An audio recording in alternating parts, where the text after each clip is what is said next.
انهزمت الروم وغلب جيش المسلمين على معسكرهم. ليت ما تقولينه صحيح. أعني ما أقول. لقد أسروا 20,000 رجل، بينهم أعداد من أمراء الروم والصقالبة، وأخذوا عشرات الآلاف من رؤوس الأغنام والماشية. كيف جاءتك هذه الأخبار؟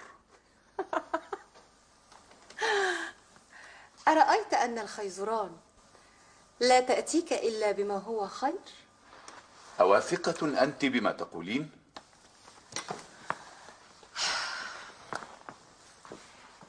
لو لم تصلك الأخبار بعد ساعات لا تصدقني في شيء بعد ذلك. كيف عرفتها قبل أن تصلني؟ لقد سألت يعقوب هذا الصباح. يعقوب هذا لا يعنيه غير الاستعلاء والأبهة، أما أمور الحكم فلا يعلم عنها شيئا. دعينا من يعقوب الآن وقولي لي، كيف تصلك الأخبار في حجرتك قبل أن تصل قاعة الحكم؟ من فرط اهتمامي بما يشغلك أبحث عما يهمك. كيف تنضبط الأمور إذا كان الخليفة لا يعلم وزوجته تعلم؟ أريد أن أعرف ما يغيب عنك حتى لا ينفرد يعقوب بالأمر. صحيح إذن ما يتردد بين الناس، معهم الحق. وماذا يتردد بين الناس؟ يقولون إن زوجة الخليفة هي الخليفة، وإنها تتحكم فيه وفي ولديه الهادي والرشيد. ألا يسرك هذا؟ ألا يسعدك أن أكون أنا وأنت شيئا واحدا؟ لا، لا يسعدني هذا أبدا. كم أوصاني أبي أبو جعفر المنصور، نصحني أن لا أدخل النساء في الحكم. أمور الحكم لا هي في يدي ولا في يدك، إنما هي في يد يعقوب بن داود. أنت ناقمة عليه لأنه باعك عندما كنت جاريتي وعارض زواجي بك. فليكن هذا، أنا ناقمة عليه، فهل ينقم عليه الشاعر الذي يقول: بني أمية هبوا طال نومكم، إن الخليفة يعقوب بن داود؟ والله لئن عرفت هذا الشاعر لأقطعن لسانه. ولو قطعت لسانه هل تقطع ألسنة الناس جميعا؟ يا مهدي، أثق لنفسك ولا تضع ثقتك في غير موضعها. أثق لنفسك قبل أن تضيع ملك آبائك.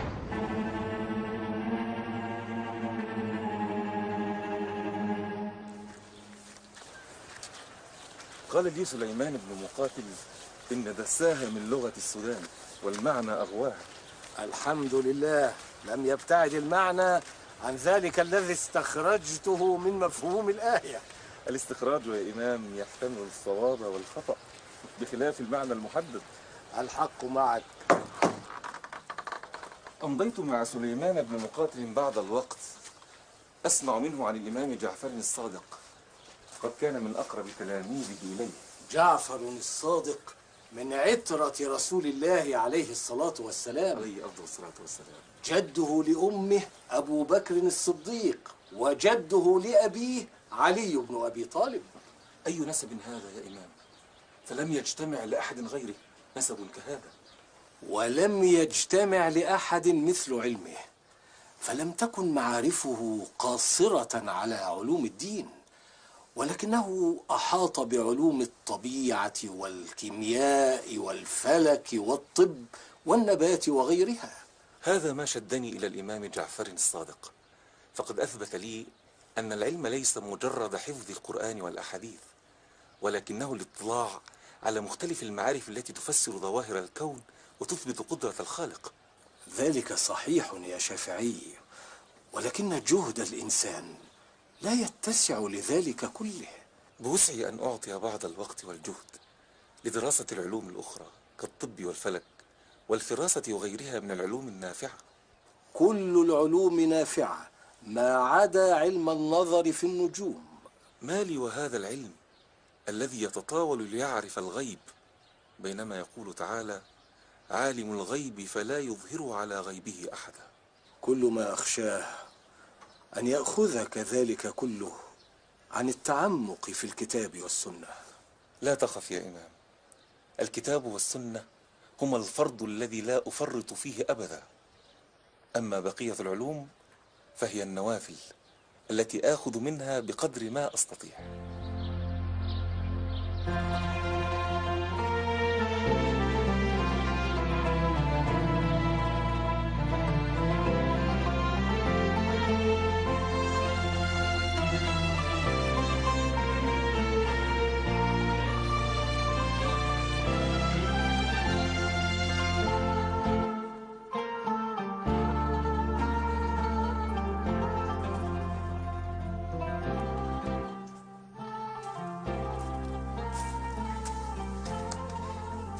ألا تنام بعض الوقت يا ولدي قبل أن تصحو لصلاة الفجر؟ أود مواصلة القراءة يا أمي. يا شافعي، إن لبدنك عليك حق. أريد أن أنتهي من قراءة هذه الكتب، لأنني وعدت أصحابها أن أردها إليهم خلال أيام. كل هذه الكتب في التفسير والحديث؟ هي ليست من علوم الدين، إنها من علوم الدنيا. إنها كتب عن الفراسة. الفراسة؟ الفراسة يا أمي علم يستطيع أن يكشف ما بداخل الفرد من خلال ظاهره، عن طريق حركات وعلامات تظهر على الفرد، فتقودنا إلى معرفة ما لا نعرفه عنه. وما شأنك بها يا شافعي؟ هي العلوم التي تنفع في التعامل مع الآخرين يا أماه. أليس الأولى بوقتك وجهدك التفسير والفقه والحديث، وقد بلغت فيها شأنا؟ كل العلوم يا أماه توسع المدارك وتكشف لنا قدرة الخالق. ولكني أخاف أن يصرفك ذلك عن علوم الشريعة. كل العلوم تتكامل ولا تتصادم. أتعرفين يا أمي المثال الذي أريد أن أقتدي به؟ لابد أنه الإمام جعفر الصادق، فمنذ قابلت تلميذه ابن مقاتل وأنت شديد الإعجاب به. جعفر الصادق يا أماه برغم علو مكانته في الفقه والتفسير كان عالما في الكيمياء والطبيعة. تتلمذ على يديه من تقولين؟ جابر بن حيان نفسه. لا ألومك يا ولدي على علم تطلبه، افعل ما تشاء. أود يا أمي أن أدرس الطب والأدوية، فالعلم علمان: علم الأديان وعلم الأبدان. فعلم الأديان هو الفقه، وعلم الأبدان هو الطب. وما يمنعك؟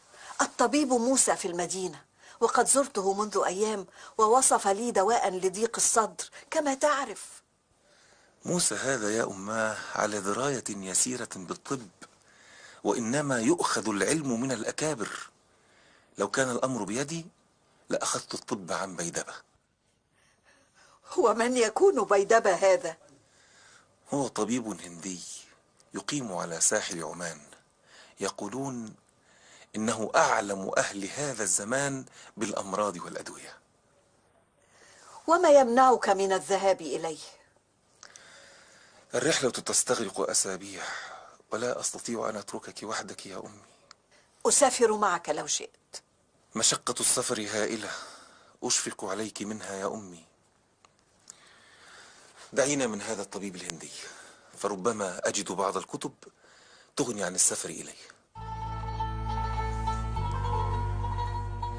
لا أحب أن أكون عائقا لك في طلب العلم. ما هكذا عاهدت أباك رحمه الله، ولا عاهدت نفسي عليه. الزكاة واجبة في المال متى توافر النصاب، ولا عبرة بحال صاحب المال، فالزكاة تستحق عليه مكلفا أو غير مكلف، فهي واجبة في أموال الصبيان والمجانين لأنها حق الفقراء. وقد ورد لنا عن صاحب هذا المقام عليه أفضل الصلاة والسلام قوله: اضربوا لليتامى في أموالهم ولا تضعوها حتى لا تذهب بها الزكاة. انتهى الدرس، ومن أراد السؤال فليسأل. لي مسألة يا إمام. مات أبي وترك ما لم يؤد زكاته، وعليه دين لبعض الناس يستنفد ما ترك من مال، فأيهما أولى بالأداء؟ حق الله في الزكاة أم حقوق العباد وفاء لدينهم؟ حقوق العباد أولى بالأداء، لأن الله سبحانه وتعالى غني عن مال أبيك، لكن الناس بحاجة إلى مالهم. كذلك لأن الله سبحانه وتعالى غفور رحيم، أما العباد فلا يغفرون ولا يرحمون. عفوا يا إمام، هل تأذن لي في قول مخالف؟ قل ما عندك يا شافعي. الزكاة أولى بالأداء قبل الدين، لأن الزكاة حق لله ولمصلحة العباد أيضا، وهي تعود على الناس جميعا، ومصلحة الجماعة مقدمة على مصلحة الفرد وهو الدائن. لا أوافقك ولا أخالفك، فالمسألة تدخل نطاق الرأي حتى نجد حديثا يؤكدها أو يخالفها. سمعت عن شيخ يحفظ أحاديث كثيرة، لو أذنت لي ذهبت إليه وجئتك بما عنده. لقد أدركت 70 ممن يقول قال رسول الله صلى الله عليه وسلم، فما أخذت عنهم شيئا. هذا العلم دين لا يؤخذ من غير الثقات الأتقياء البعيدين عن كل النقائص والشكوك. عفوا يا إمام، هناك أحاديث صحيحة كثيرة لا يساورنا الشك في رواتها، ولكنك لا تأخذ بها وتستبعدها من الموطأ. هل لي أن أعرف السبب؟ أستبعدها عندما أجد الحديث يتعارض مع نص صريح قاطع في كتاب الله. عندنا على سبيل المثال أحاديث تشير إلى أن نصاب التحريم في الرضاعة 5 مرات أو 10، بينما لدينا آية كريمة تقول: وأمهاتكم اللاتي أرضعنكم وأخواتكم من الرضاعة، دون أن تضع الآية حدا أدنى لمرات الرضاعة، فقليلها وكثيرها في التحريم سواء. وكذلك لا تأخذ بحديث الصيام المتوفى الذي مات وعليه الصيام، لأنه لا يتفق مع قوله تعالى: وأن ليس للإنسان إلا ما سعى. هل لي يا إمام أن أعرف بالتفصيل قواعد السنة؟ فهذا الدين أساسه الكتاب والسنة.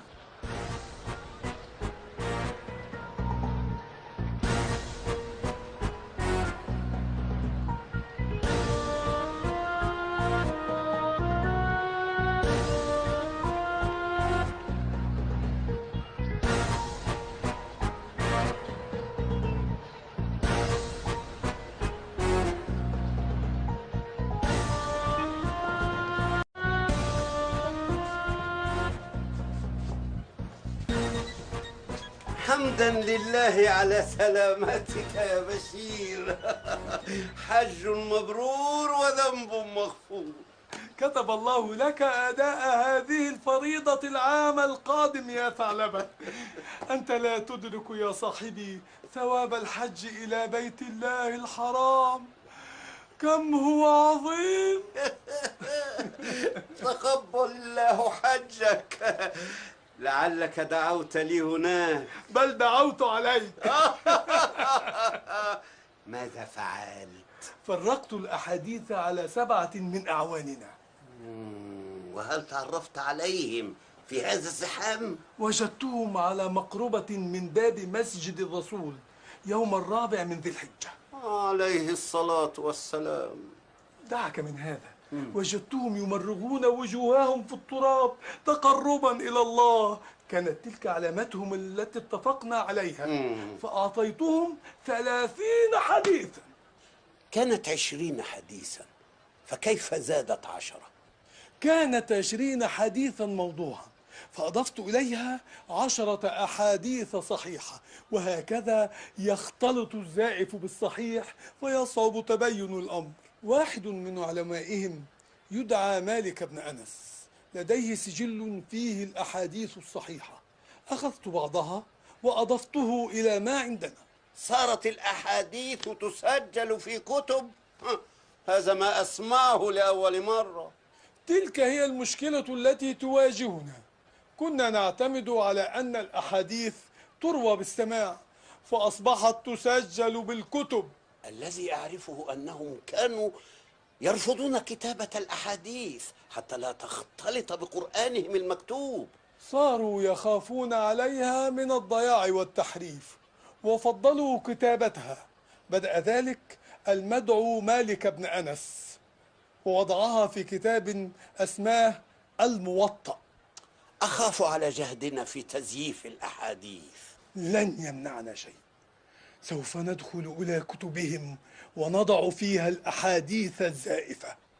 وهل جئت بكتاب الموطأ هذا الذي تتحدث عنه لكي نزيف فيه؟ لا نستطيع أن نزيف شيئا في هذا الكتاب وصاحبه حي. نفعل ذلك عندما يموت إن شاء الله، حتى لا يقدر على تصويب ما نفعل. قرآنهم مكتوب وصارت الأحاديث مكتوبة، فكيف النفاذ إليهم؟ فلنصلي لماني، نصلي لماني نسأله العون. بوركت يا ماني، بوركت يا ماني، بوركت. كفى الإله ماني يعاوننا بدون صلاتك. لقد تسلل إلى صفوفهم وأوقع الاختلاف بينهم. لقد سمعت في موسم الحج من يدعو إلى نزع الخلافة عن الخليفة المهدي وإسنادها لآخرين. أليس ذلك عونا لنا؟ عونا. بوركت يا ماني.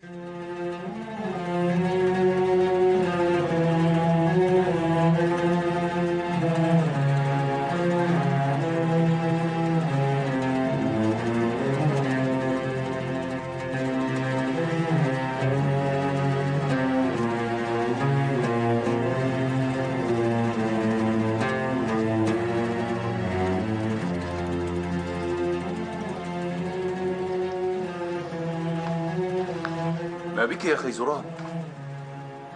لا أراك مبتهجة كعادتك كل صباح. لا شيء يا أمير المؤمنين، لا شيء. اخرج أنت إلى قاعة الحكم. أعانك الله وحفظك الله، حفظك الله. لا أخرج قبل أن أعرف ما الذي يضايقك. رأيت حلما أفزعني ليلة أمس، وعندما صحوت وعودت النوم جاءني الحلم مرة أخرى.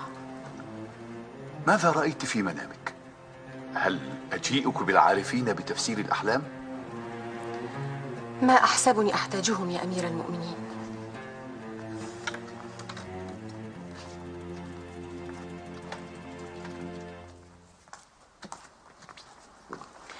خذ هذا السيف، ضعه حول خصرك حتى يكون في متناول يدك حيث تكون. أحمل السيف عندما أخرج للحرب، ولكني لا أدخل قاعة الحكم ممسكا بالسيف.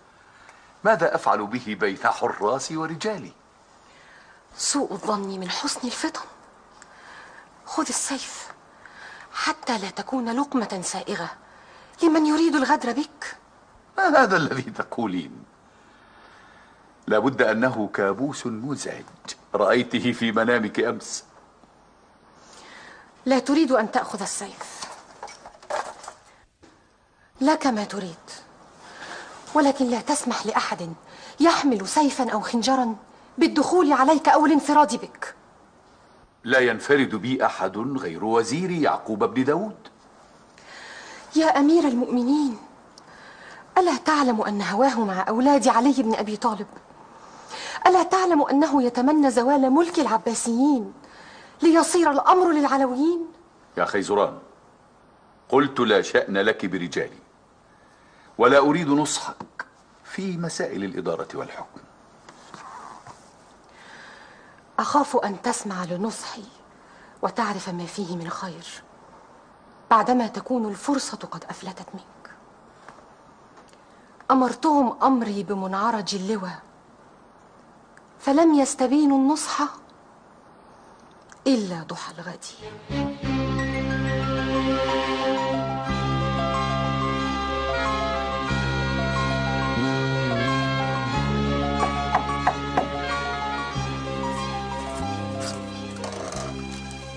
السلام عليكم ورحمة الله. وعليكم السلام ورحمة الله وبركاته. تأخرت يا شافعي حتى أصابني القلق. لا أعرف كيف يمر الوقت وأنا أجالس الإمام مالكا. وأنت يا أمي ماذا فعلت طوال اليوم؟ ذهبت مع إحدى جاراتي لزيارة امرأة من المدينة، ووجدت عندها ما أتمنى. الحمد لله. خشيت أن يصيبك الملل وأنت وحدك يا أمه. لم تسألني عما وجدت عند هذه المرأة. خيرا يا أمي. وجدت العروسة المناسبة لك. لا أتزوج حتى تتزوجي، الكبير أولا ثم الصغير. لا تمزح يا شافعي. قل لي ما رأيك؟ أستطيع أن أدبر موعدا تراها فيه وتراك، هذا ما يسمح به الشرع. دعك من فكرة الزواج هذه يا أمي. كيف يا ولدي؟ لو رأيت العروس وعرفت من تكون لما ترددت في الزواج. هي حمدة بنت الإمام نافع، جدها عثمان بن عفان ذو النورين. ما أكرم هذا النسب، ولكني أرفض الزواج ذاته. كيف ذلك يا ولدي؟ أما بلغك قول ابن عباس رضي الله عنه: لا يتم نسك الناسك حتى يتزوج؟ الزواج يا ولدي في الإسلام واجب على من يقدر عليه. لمن يقدر عليه وأنا لا أقدر عليه. أين لي مهرها ونفقة معاشها؟ ومن يتق الله يجعل له مخرجا ويرزقه من حيث لا يحتسب. صدق الله العظيم. ولكن يا أمي، متى علم الرجل أنه يعجز عن نفقة أو صداق المرأة التي يريد أن يتزوجها، فلا يحل له أن يتزوج بها حتى لا يضيع حقه. يا شافعي يا ولدي، أنت بحاجة إلى زوجة وأنا كذلك. أنا أحتاج إلى من يعاونني في الدار، وليس عندنا جارية. اسأل الله يا أمي أن يجد لنا مخرجا. أخاف يا ولدي أن يسبقك أحد إلى خطبة هذه الفتاة، ويكون من الصعب أن نعوضها. ليت الأمر بيدي يا أماه، الأمر بيد الله، يفعل ما يشاء.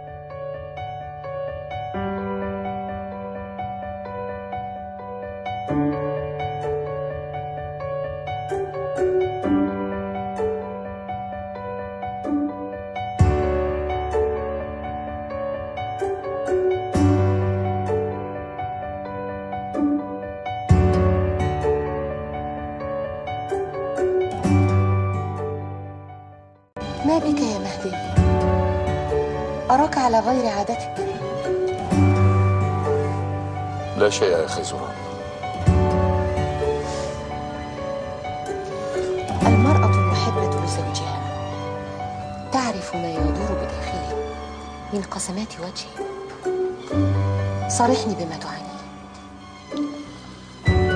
أبناء علي بن أبي طالب يتحركون للخروج على الحكم. وهل كنت تتوقع منهم غير هذا؟ لقد أخرجتهم من السجون وما بخلت عليهم بالعطايا، ولكن لا فائدة منهم. إنهم يرون أنفسهم أحق بالخلافة من العباسيين. العباسيون استندوا في خلافتهم إلى انتسابهم للعباس عم النبي صلى الله عليه وسلم، وكذلك أبناء علي يرون لأنفسهم نفس النسب من خلال أبي طالب، ويزيدون أنهم أولاد فاطمة الزهراء بنت النبي صلى الله عليه وسلم.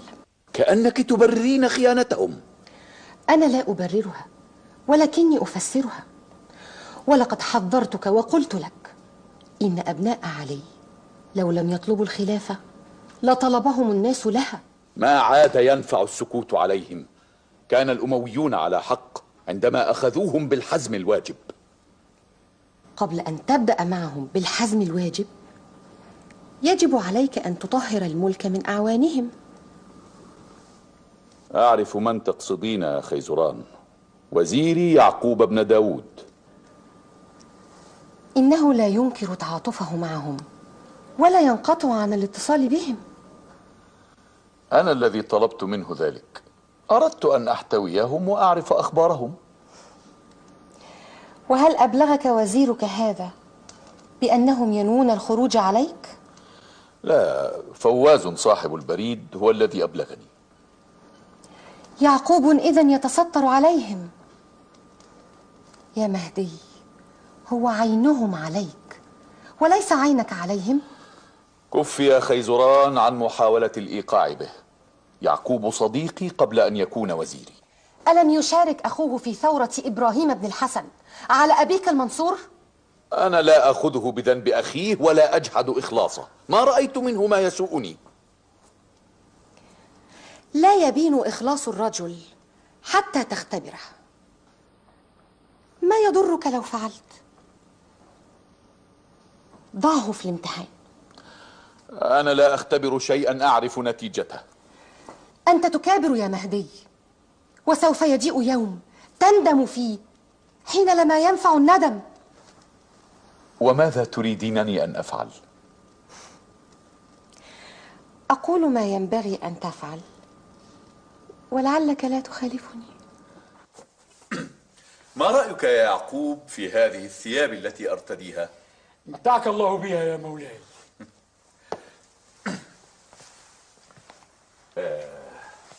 وما تقول في هذه الجارية؟ سبحان من أبدع وصور. هيا. وما رأيك في 10,000 درهم تنفقها كيف تشاء؟ 10,000؟ لما ذلك كله؟ الثياب لك مثلها، والجارية والمال أهبها لك. لو أنقذتني مما أكابده وأعانيه. أنا عبدك الطائع يا مولاي لجميع ما تأمر به. صخر بن المثنى من أحفاد علي بن أبي طالب، أتعرفه؟ أعرفه يا مولاي، لقد أمرتني بالإفراج عنه أول ما توليت الخلافة. أتدري كيف قابل هذا الإحسان؟ إنه يتآمر لخلعي من الخلافة وتولية واحد من أقاربه من أحفاد علي بن أبي طالب. لا يكون ذلك أبدا يا مولاي. لقد ثبت عندي أن صخرا هذا يحرك الناس للثورة ويدعوهم للخروج على الخلافة. ما تصورته يبلغ هذه الدرجة من الخيانة والغدر. هو مستحق للقتل. تقتله إذن؟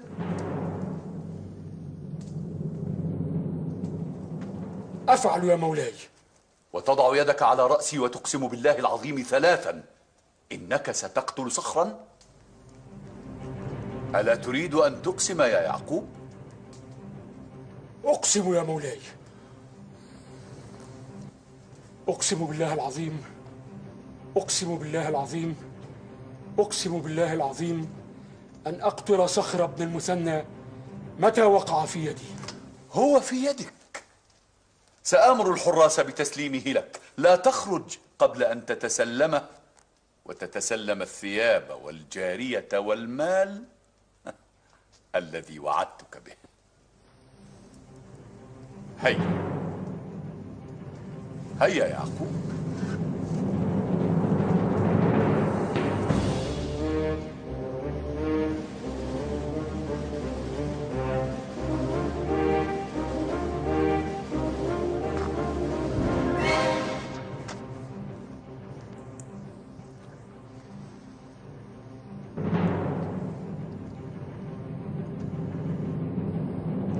ماذا أنت فاعل بي؟ أقتلك جزاء غدرك. ما غدرت ولا خنت منذ أطلقني المهدي من السجن. ولكن الناس يترددون على دارك. نعم، هم يتبركون بأبناء علي وفاطمة الزهراء، ولكننا لا ندبر ولا نتآمر على الحكم. الخليفة المهدي جاءهم ما يثبت التهمة عليك. يا يعقوب، أخوك وقف مع عم إبراهيم الحسن وقاتل معه العباسيين، وما أظنك تخرج عن منهجي. لا أعرف ولاء لغير المهدي. قل لي، ما حاجتك من الدنيا قبل أن تفارقها؟ سامحك الله وغفر لك. أتني بالماء أتوضأ وأصلي قبل أن ألقى الله. يا جارية، يا جارية. نعم يا سيدي. هات الماء ليتوضأ. أمرك يا سيدي.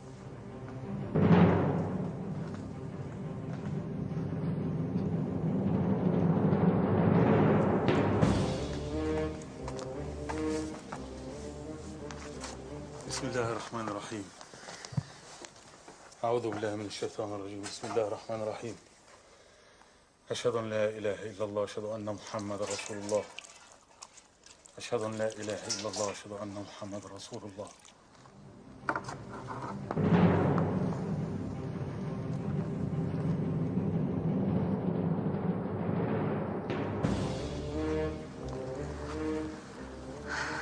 من تظنه يصلح وزيرك بعد يعقوب؟ يعقوب وزيري الذي أطمئن إليه. وإذا ذهب هذا الاطمئنان؟ لقد أقسم يعقوب وهو يضع يده على رأسي أن ينفذ ما آمره به. أتحسبه يقتل صخرا هذا؟ لا أشك في ذلك. يعقوب هواه مع أبناء علي بن أبي طالب، ولا أظنه يقتل أحدا منهم. سوف ترين يا خيزران أنك أخطأت التقدير هذه المرة. الخيزران لا تخطئ التقدير يا أمير المؤمنين. السلام عليكم ورحمة الله وبركاته. السلام عليكم ورحمة الله. الحمد لله رب العالمين، الحمد لله رب العالمين، الحمد لله رب العالمين. أشهد أن لا إله إلا الله، أشهد أن محمد رسول الله. لا حول ولا قوة إلا أنت سبحانك رب العرش العظيم. صليت صلاة مودع، فافعل بي ما تشاء. ألا تحب أن تزيد من صلاتك؟ بوسعك أن تطيلها كما تشاء. موتي شهيدا يكفيني. ما كنت أحب أن أقتلك، ولكنها إرادة الله. وما الله يريد ظلما للعالمين. ما لك لا تخاف الموت؟ أخاف عليك أكثر مما أخاف على نفسي. سوف أموت شهيدا، أما أنت فتلقى الله بدمي، وأنا رجل من ولد فاطمة الزهراء وليس لي ذنب. إنما أفعل ما أمر به الخليفة. لا طاعة لمخلوق في معصية الخالق. ما هي إلا أيام قلت أو كثرت وتنتقل إلى رحاب الله، وهناك تلقى محمدا عليه الصلاة والسلام ليسألك: لما قتلت واحدا من أحفادي صواما قواما لا غدر ولا خان؟ بما تجيب يا يعقوب؟ كفاك، لا أقتلك. نعم، لا أقتلك. خذ هذا المال وانجو بنفسك. أهذا ما انتهى إليه رأيك؟ ألا تخشى أن تندم على فعلك؟ بل أندم لو قتلتك. صخر، سوف أترك لك باب الدار مفتوحا لتهرب منه وتذهب إلى حيث تشاء. هيا.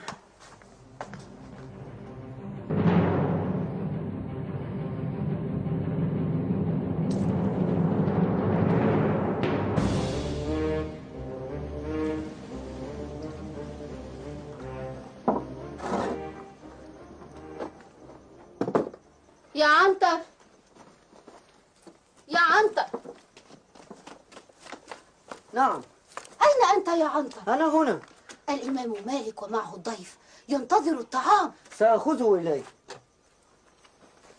انتظر، ألا تأخذ الإبريق أولا ليغسل أيديهما؟ سأفعل.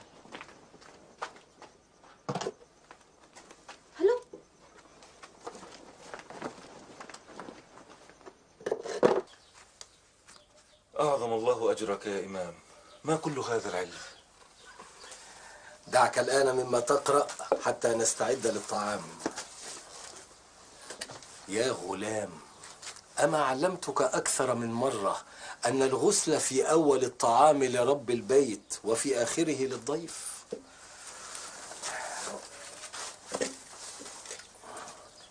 بسم الله الرحمن الرحيم. كفى كفى.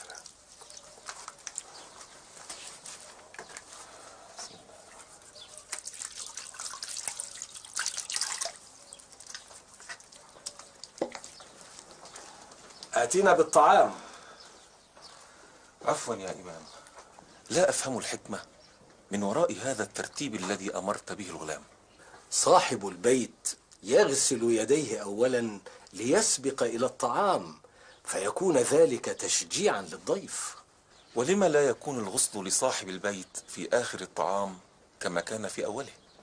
لأن صاحب البيت عليه أن ينتظر إلى نهاية الطعام، فربما جاء ضيف على غير انتظار فيأكل معه تشجيعا له. شكر الله لك يا إمام، علمتني من آداب الضيافة ما لم أكن أعلم. سوف تعلم وتتعلم يا شافعي ما دمت لا تستحي من السؤال. سئل ابن عباس: بما نلت العلم؟ قال: بقلب عقول ولسان سؤول. تفضل يا سيدي. هذا جهد مقل فلا تؤاخذني، فالجود أن تجود بالموجود. هذا طعام يكفي ويزيد يا إمام، فإنما تغني البركة عن الكثرة. بسم الله. بسم الله الرحمن الرحيم.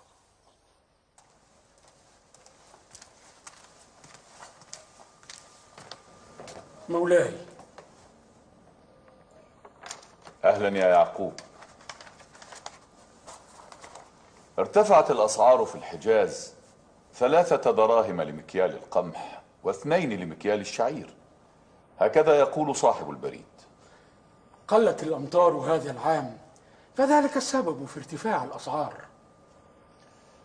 اكتب إلى والي مصر ليرسل لأهل الحجاز حاجتهم من الحبوب، واكتب إلى والي المدينة ووالي مكة يعفي أهل الحجاز من خراج هذا العام. خازن بيت المال يشكو نقص الموارد يا أمير المؤمنين. نقص الموارد تعوضه الرحمة والعدل. بارك الله فيك يا أمير المؤمنين، بارك الله فيك. ما قلت لي يا يعقوب؟ ماذا فعلت بصخر؟ الخائن الغادر قتلته. جميل. ما جئت لي برأسه؟ أشفقت على أمير المؤمنين فدفنت الرأس مع الجسد. وأين دفنته؟ في بقعة من الصحراء. أتقسم يا يعقوب؟ أقسم يا مولاي. ضع يدك على رأسي ولتقسم بالله العظيم إنك قتلت صخرا.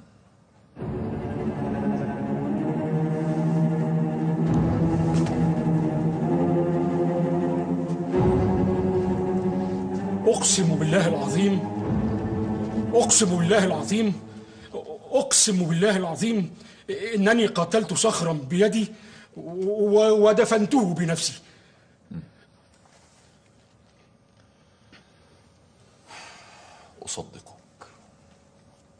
أصدقك يا يعقوب.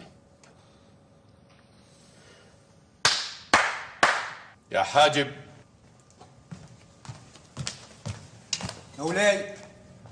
آت ما عندك.